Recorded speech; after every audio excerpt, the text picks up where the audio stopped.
Students, आज हम करेंगे क्लास 12 के चैप्टर 2 इनवर्स ट्रिग्नोमेट्रिक के एनसीईआरटी के जो back exercise MCQ question 1 marker दिए होते हैं। आज हम उसको स्टार्ट करेंगे। आज ये सेकंड वीडियो है जिसमें हमने ऑब्जेक्टिव टाइप क्वेश्चन स्टार्ट किए हुए हैं। तो करते हैं एक्सरसाइज 2.1। इसके एंड में जो एक्सरसाइज के एमसीक्यू दिए हो उसमें 13th क्वेश्चन सबसे पहले है। सो इस क्वेश्चन में sine inverse x is equal to Y दिया हुआ है। देन इसमें हमें y की वैल्यू पूछी हुई है कि इनमें से y की कौन सी वैल्यू हो सकती है। अब देखिए यहाँ पर जो साइन इनवर्स x में है, ये जो x है ये इसकी डोमेन और y साइन इनवर्स की रेंज है। तो यदि डोमेन और रेंज देखें तो हमें दिया होता है, ये जो टेबल एनसीईआरटी में दी हुई है इसमें डोमेन और रेंज दी हुई है। तो साइन इनवर्स की डोमेन है -1 to 1 इंक्लूडिंग बोथ, और रेंज है -π/2 to π/2 बोथ इंक्लूडिंग। तो इस टेबल के अनुसार डोमेन रेंज को देखते हुए, क्योंकि हमें y फाइंड आउट करना है, तो ये आंसर बनता है b। क्योंकि -π/2 क्या होता है, -π/2 से π/2, और दोनों ही ये ब्रैकेट के अनुसार दोनों इंक्लूडिंग है। तो यहाँ पर भी दोनों इंक्लूडिंग दिए हुए हैं, -π/2 से π/2। तो बी आंसर। 14th क्वेश्चन में tan inverse √3 minus secant inverse -2 की वैल्यू इसमें से निकालनी है। अब देखिए इनके लिए हमें टेबल पता होनी चाहिए। टेबल जिस बच्चे को नहीं पता वो टेबल पहले लर्न कर ले। और टेबल जैसे मैंने ये बनाई हुई है यहाँ पर, यह हमारी जो इनवर्स ये ट्रिग्नोमेट्रिक टेबल होती है 0, 30, 45, 60, 90 के ऊपर, तो इस टेबल में से हम वैल्यू देख सकते हैं।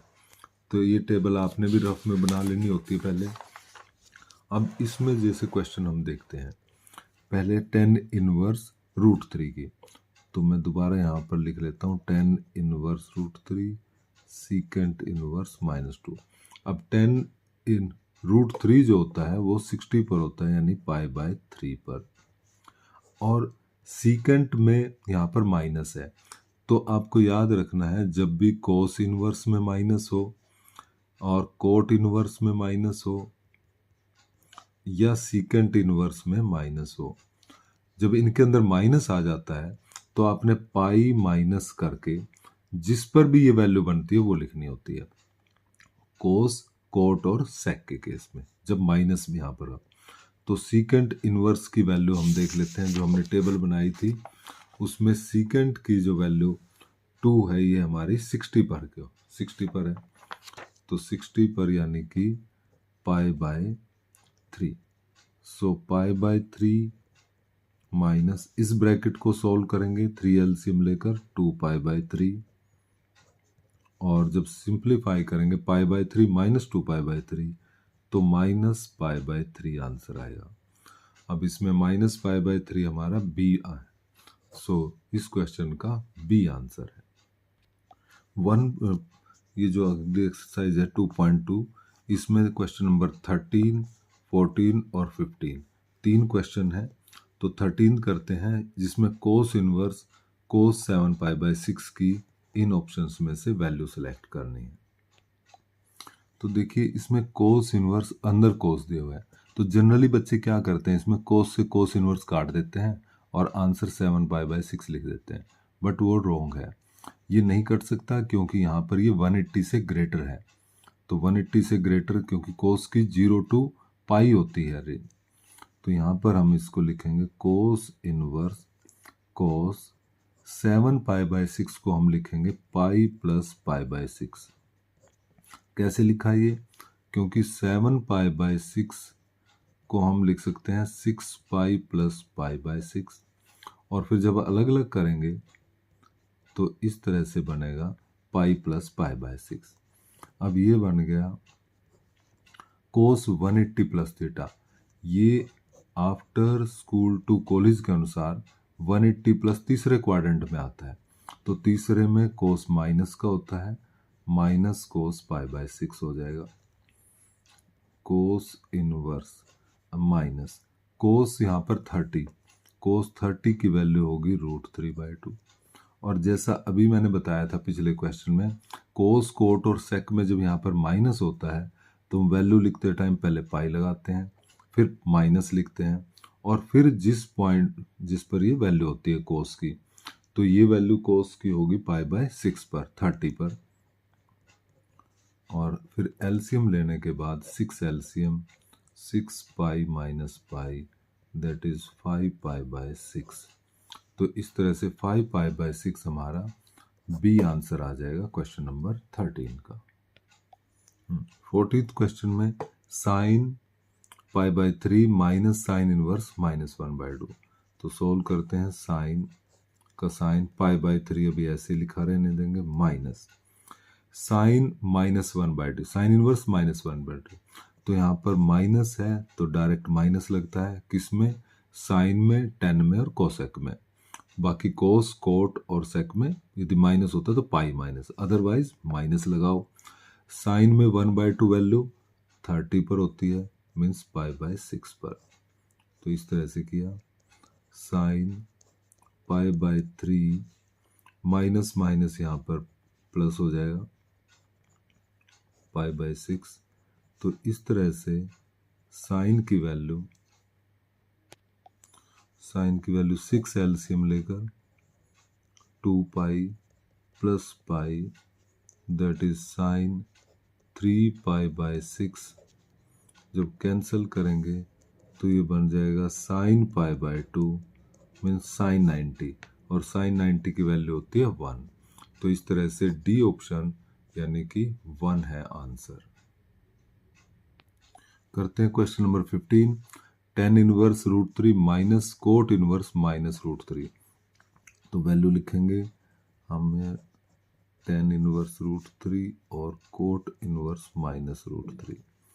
10 √3 होता है 60 पर, यानी पाई बाय 3 पर, माइनस का साइन। अब जैसा पहले बता चुके हैं, कोस, कोट और सेक में यदि माइनस होता है तो पहले पाई लिखते हैं, और कोट की √3 वैल्यू होती है 30 पर, यानी पाई बाय 6 पर। उस टेबल में से देखकर ये वैल्यू हम देख सकते हैं आराम से। अब इस ब्रैकेट में एलसीएम लेंगे, 6 एलसीएम लेंगे, सो पाई बाय 3 माइनस यहाँ पर ब्रैकेट सोल्व करने के बाद 5 बाय 6 बन रहा है। अब फिर एलसीएम लेंगे, 6 3 2 जा 2 पाई माइनस 5 पाई। तो इस तरह से -3 पाई बाय 6 और 2 से कैंसिल होकर आ रहा है माइनस पाई बाय 2। तो इस तरह से माइनस पाई बाय 2 हमारा बी आंसर है, माइनस पाई बाय 2। अब करते हैं इस चैप्टर की मिसलेनियस एक्सरसाइज। मिसलेनियस एक्सरसाइज के एंड में दिया हुआ क्वेश्चन हमारे 13th है और एक ये 14th क्वेश्चन दिया हुआ है। तो अब हम इनको सॉल्व करते हैं, 13th से स्टार्ट करते हैं। 13th क्वेश्चन में दिया हुआ sine of tan inverse X की वैल्यू हमें निकालनी है। तो देखिए यहाँ पर साइन है, अंदर है टेन इनवर्स, तो अंदर भी यदि साइन इनवर्स होता तो साइन से साइन इनवर्स कैंसिल हो जाता। तो यहाँ पर मुझे साइन इनवर्स बनाना है, तो इसको बनाने के लिए क्या लिखूँ मैं, साइन अंदर है टेन इनवर्स एक्स अपॉन 1। तो यहाँ पर इसको मैं टेबल बना लूँ, ऐसे ट्रायंगल बनाकर, 10 में है तो 10 होता है परपेंडिकुलर अपॉन बेस। अब यहाँ पर पाइथागोरस यदि हम लगाएं और ये हाइपोटेन्यूज निकाल लें तो 1 प्लस एक्स स्क्वायर आता है बाय यूजिंग पाइथागोरस। तो यहाँ पर साइन, अब इसको टेन इनवर्स को हम बदलेंगे साइन इनवर्स में, और साइन इनवर्स होता है perpendicular upon hypotenuse, P upon H. अब यहाँ भी साइन इनवर्स बन चुका है, यहाँ साइन है, तो दोनों कैंसिल होकर ये आएगा x upon 1 plus x square का रूट। तो x upon 1 plus x square का रूट यानी कि डी आंसर है। तो ये था क्वेश्चन नंबर 13। अब समझते हैं हम क्वेश्चन नंबर 14, जो कि है sine inverse 1 minus X minus 2 sine inverse x is equal to pi by 2। तो इस क्वेश्चन को समझने के लिए थोड़ा सा ये बड़ा क्वेश्चन भी है, बट ये ऑब्जेक्टिव की फॉर्म में दिया है। तो सबसे पहले हम साइन इनवर्स को इधर ले जाएंगे, तो ये बनेगा -2 sine inverse x 90 minus sign inverse 1 minus x. तो अब हमें समझना होगा कि 90 माइनस साइन इनवर्स थीटा बराबर होता है कोस इनवर्स थीटा के। तो ये फार्मूला यहाँ पर यूज होगा। सो 90 माइनस साइन इनवर्स को लिखेंगे हम कोस इनवर्स 1 माइनस एक्स, इधर है 2 साइन इनवर्स एक्स।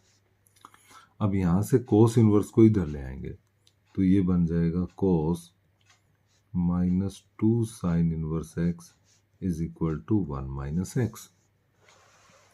अब यहाँ पर देखिए cos of minus theta, cos of minus theta होता है कोस थीटा के ही इक्वल, यानी कि माइनस खत्म हो जाती है तो ये माइनस हट जाएगी और बन जाएगा 2 sine inverse x is equal to 1 minus X. अब यहाँ पर कोस 2, इसको थीटा समझिए, और कोस 2 थीटा का एक फार्मूला ये भी होता है 1 माइनस 2 साइन स्क्वायर थीटा। तो यहाँ पर हम लगाएंगे 1 माइनस 2 साइन स्क्वायर थीटा, ये थीटा है, 2 थीटा का फार्मूला लगा रहे हैं ना, तो 2 sine inverse x 1 minus x के। अब यहाँ पर 1 से तो 1 काट देते हैं, माइनस 2। अब यहाँ पर साइन से साइन इनवर्स कटेगा, कटकर बचेगा x, बट क्योंकि यहाँ पर स्क्वायर है तो स्क्वायर आ जाएगा इस तरह से, माइनस से माइनस भी कटेगी तो 2x स्क्वायर, इस x को इधर ले आएंगे equal to 0, x common, so 2x minus 1 is equal to 0। अब यहाँ से दो वैल्यू आ रही हैं, either x is equal to 0 और 2x minus 1 is equal to 0।